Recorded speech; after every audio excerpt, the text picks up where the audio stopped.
নমস্কার বন্ধুরা, কেমন আছো তোমরা? আশা করি সবাই খুব খুব ভালো আছো। কিছুদিনের জন্যে চলে গেছিলাম নর্থ বেঙ্গলের একটু প্রাকৃতিক পরিবেশ দেখতে। তো প্রথম দিনই আমরা হোটেলে ঢুকে স্নান খাওয়া করে বেরিয়ে পড়েছিলাম বেঙ্গল সাফারি দেখতে। বেঙ্গল সাফারিটি শিলিগুড়ি শহরে অবস্থিত, চারদিকে জঙ্গল দিয়ে ঘেরা একটি সুন্দর সাফারি কামজু। আর সারা দিনটা কিভাবে এখানে কেটে গেল আমরা বুঝতেই পারলাম না, এত সাজানো গোছানো একটা সাফারি। এর আগে আমরা নন্দনকানন বা দার্জিলিংয়ের সাফারিতে গেছি, কিন্তু এটা আমার কাছে মানে খুবই সুন্দর একটা এক্সপিরিয়েন্স ছিল। এখানে বিভিন্ন রকম সাফারি হয়, লায়ন সাফারি, বিয়ার সাফারি। আমরা গ্র্যান্ড সাফারিটা নিয়েছিলাম যাতে সব দেখতে পাই।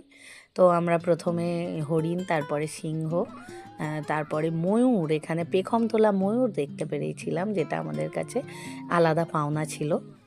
এছাড়া ভাল্লুক ছিল, মানে জুতে আমরা গিয়ে পাইথনও দেখেছি। শিলিগুড়ির পাইথন বলে মানে খুব বিখ্যাত, ফেমাস আর কি নর্থ বেঙ্গলের মধ্যে আর কি। তো হরিণও বেশ কিছুটা দেখতে পেয়েছিলাম। তো আমাদের যেহেতু জার্নিটা খুব শর্ট ছিল, আমরা খুব প্ল্যান করে ঘুরেছিলাম এবং ঘোরাটা সাকসেসফুলও হয়েছিল। তো এই যে সাদা ময়ূর একটা ঝোপের ভেতর দেখলাম, এখানে ভাল্লুকের বিভিন্ন কেরামতিও দেখলাম, দাঁড়ানো অবস্থায়, হাঁটা অবস্থায়। তো আমরা কিন্তু গাড়ির ভেতরে ছিলাম, আর জন্তু জানোয়ার যারা ছিল তারা কিন্তু বাইরে ছিল। মানে সাফারির রাইড এরকমই হয়, তোমরা যারা যাও তারা জানো যে গাড়িতে করে জঙ্গলের মধ্যে নিয়ে গিয়ে দেখানো হয়।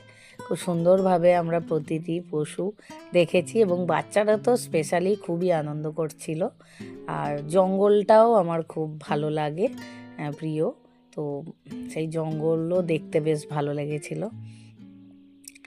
তো আমার যারা বন্ধুরা আছো, যারা সাবস্ক্রাইব না করে চ্যানেলটিকে দেখছো, অবশ্যই চ্যানেলটিকে সাবস্ক্রাইব করো। আর আমরা এখন জুয়ের দিকে চলেছি, তো জুয়ের কিছু দৃশ্য পরে আনবো তোমাদের কাছে।